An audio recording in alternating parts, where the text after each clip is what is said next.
नमस्कार.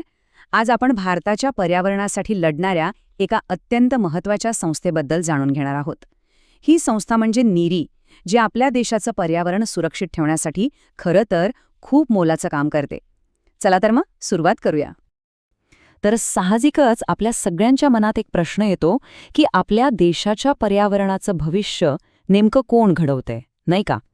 बरं, ह्या एका मोठ्या प्रश्नाचं उत्तर एका मोठ्या संस्थेशी जोडलेलं आहे. चला जाणून घेऊया ती संस्था कोणती आहे.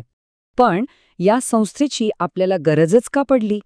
याचं कारण म्हणजे आपल्या सगळ्यांसमोर एक खूप मोठं आव्हान उभं आहे, आणि ते आव्हान आहे दिवसेंदिवस वाढणाऱ्या प्रदूषणाचं.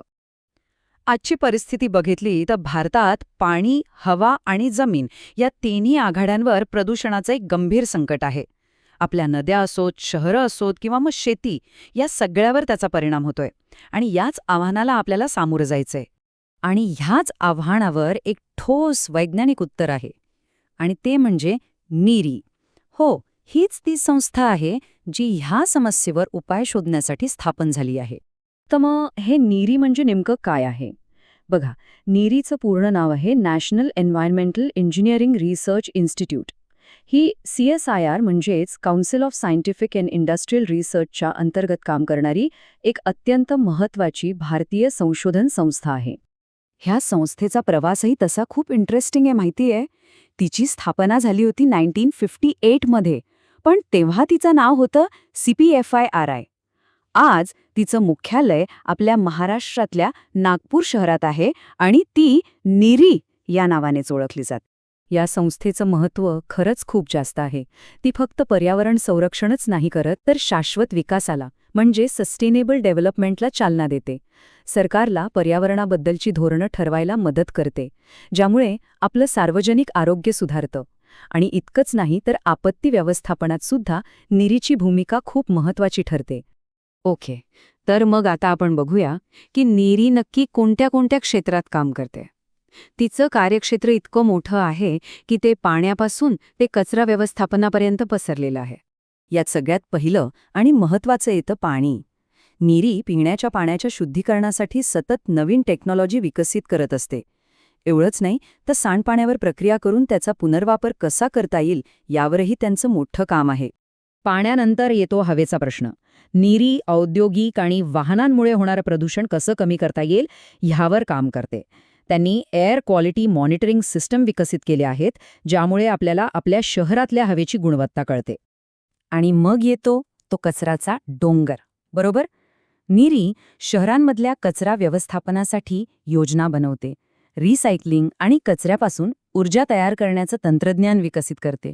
सोबतच कारखान्यांमधून होणारं प्रदूषण नियंत्रणात आणण्यासाठीही ती मदत करते. आता एवढं महत्त्वाचं काम करणाऱ्या संस्थेचा भाग बनायला कोणाला नाही आवडणार, बरोबर? चला तर मग पाहूया की नीरीमध्ये करिअर कसं करता येऊ शकतं. नीरीपर्यंत पोहोचण्याचा मार्ग तसा अगदी सरळ आहे. समजा आपण 5 पायऱ्यांमध्ये बघूया. सगळ्यात आधी 12वी सायन्समधून पूर्ण करायची. त्यानंतर BTech किंवा BSc सारखी पदवी घ्यायची. मग पुढची आणि महत्त्वाची पायरी म्हणजे MTech किंवा MSc सारखी पोस्ट ग्रॅज्युएशन डिग्री. इतकं झाल्यावर नेट किंवा गेट सारखी एखादी महत्त्वाची परीक्षा पास करायची आणि मग थेट नोकरीसाठी अर्ज करायचा. पण इथे एक गोष्ट लक्षात ठेवली पाहिजे.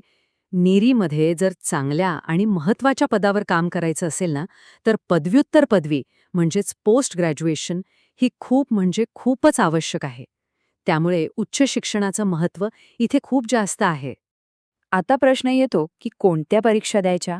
तर बघा, ज्यांची पार्श्वभूमी विज्ञान म्हणजे सायन्स आहे त्यांच्यासाठी CSIR नेट ही परीक्षा शास्त्रज्ञ किंवा ज्युनियर रिसर्च फेलो म्हणजे GRF पदासाठी महत्त्वाची आहे. आणि जे इंजिनिअरिंगमधून आले आहेत त्यांच्यासाठी गेट परीक्षा MTech प्रवेश आणि नोकरीसाठी खूपच उपयुक्त ठरते. नीरीमध्ये वेगवेगळ्या पदांवर काम करण्याची संधी मिळते. जसं की सायंटिस्ट पदासाठी MTech किंवा PhD सोबत नेट किंवा गेट परीक्षा पास असणं आवश्यक आहे. प्रोजेक्ट असिस्टंट किंवा JRFसाठी BSc किंवा MSc लागतं. तर टेक्निकल स्टाफसाठी डिप्लोमा किंवा BScची पात्रता आवश्यक असते. थोडक्यात काय, तर या क्षेत्रात करिअर करू इच्छिणाऱ्या प्रत्येकासाठी ही एक मोठी संधी आहे. भविष्यातील वैज्ञानिक बनून देशाच्या पर्यावरणासाठी योगदान देणं इथे शक्य आहे. पण यासाठी काही कौशल्य, काही स्किल्स आत्मसात करणं गरजेचं आहे. जसं की पर्यावरणीय विश्लेषण करण्याची क्षमता, लॅबमध्ये काम करण्याचा अनुभव, डेटाचं विश्लेषण करण्याची कला, मग एक्सेल आणि मॅटलॅबसारखे कम्प्युटर स्किल्स आणि हो, सर्वात महत्त्वाचं म्हणजे संशोधन आणि रिपोर्ट लिहिण्याचा सराव. आणि हो, इंटर्नशिपचा अनुभव असेल तर तो खूपच उपयोगी पडतो. आणि शेवटी एक गोष्ट लक्षात ठेवण्यासारखी आहे. नीरीसारख्या संस्थेमध्ये काम करताना लावलेला एखादा छोटासा शोध, अगदी छोटासा, तो सुद्धा आपल्या पर्यावरणाला वाचवण्यासाठी खूप मोठा बदल घडू शकतो. आणि हीच गोष्ट, हीच प्रेरणा सगळ्यात महत्त्वाची आहे.